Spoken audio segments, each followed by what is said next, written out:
The Octonauts and the Great Ghost Reef. It was a clear and sunny day under the tropical sea when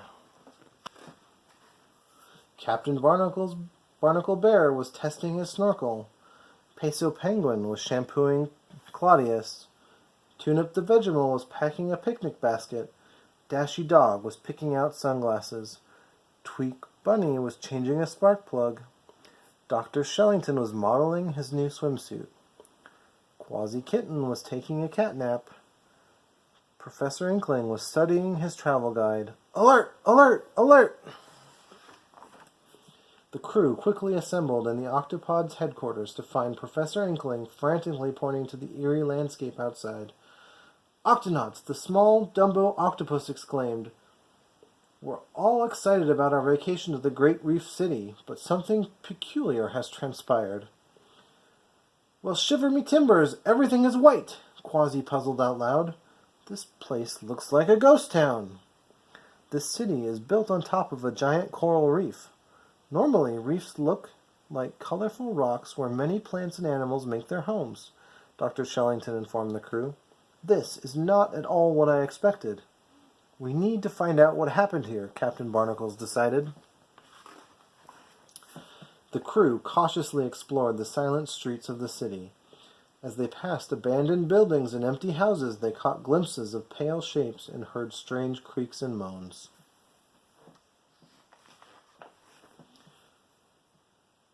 I'm sure there's a perfectly good scientific explanation for all this, Shellington said nervously. Did you see that? Did you feel that? Did you hear that? Eventually, they came upon an old turtle nudging a large trunk out his front door. Noticing the name on the mailbox, Barnacles politely asked, Excuse me, Mr. Stache, could you tell us what happened here? The turtle slowly looked the polar bear up and down, then gave a low sigh.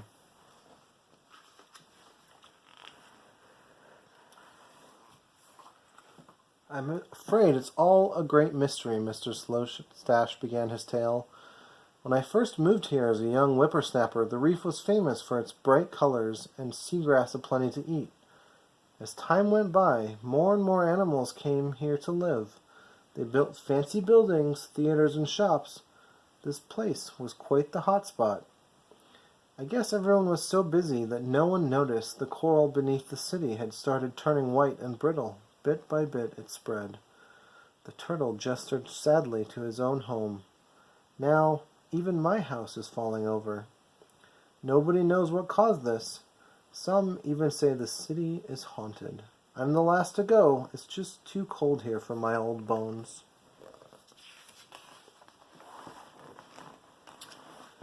Dashy patted the turtle's shell and asked, Is there anything we can do to help? Mr. Stache smiled in appreciation. Thank you, young lady. I remember a beach from my childhood. Just 2 shakes of a turtle's tail from here. I could certainly use a hand moving my rock collection there. The Octonauts packed Mr. Stache's belongings onto the Gup A, and the ship took off with a big swoosh. Arriving at the sandy dunes of the beach, Barnacles looked around and smiled. It sure is nice and warm. Everyone seems to be enjoying the sun. I forgot how shallow the water is here. An old turtle like me needs more shelter. Mr. Stache fretted as he tucked into his shell. Let's keep looking. How about this mangrove forest? Dashy asked. The trees give cover to the animals and even drop fruit down for food. Shaking his head stubbornly, the turtle persisted. But I don't see any of my favorite seagrass. Luckily, seagrass meadows grow right near mangroves, Peso announced cheerfully. Look at those happy dugongs tending the fields. The water is so murky here, not clean and clear like my old reef, fussed the turtle. He sure is picky. I need a vacation from this vacation, Quasi muttered.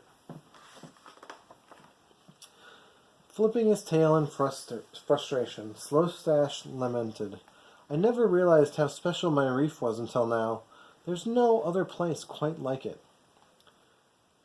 If we can't find you a new home, we'll just have to figure out what's wrong with your old one, Barnacle said confidently. Let's head back and solve this Ghost Reef mystery. Watch out!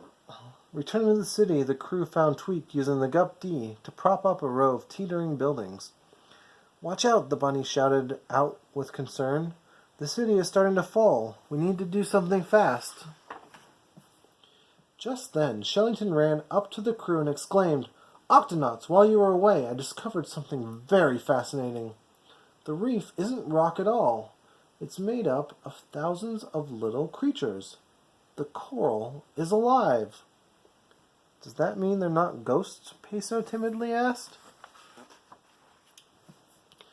Shellington shook his head and explained, No, but they are cold and hungry.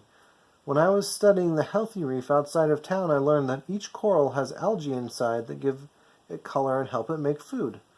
Algae are plants, and plants need light, Inkling added. The buildings must be blocking out the sun and causing this coral to give up its algae. So that's why the reef turned white, Octonauts. We have to move these buildings, Barnacles declared.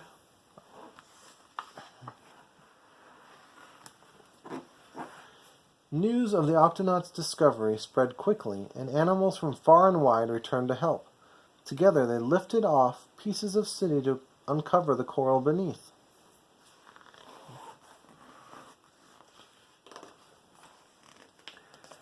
Everyone worked to build new homes around the coral instead of on top. Slowly, the reef became colorful and healthy again. Thank you for solving this mystery. Now I've learned that we need to care for the reef just like it cares for us. The turtle gratefully presented each of the crew with a rock from his prized collection. For all your hard work, Slow Stache added with a wink. The Octonauts laughed and all agreed this was the greatest reef vacation ever. The end.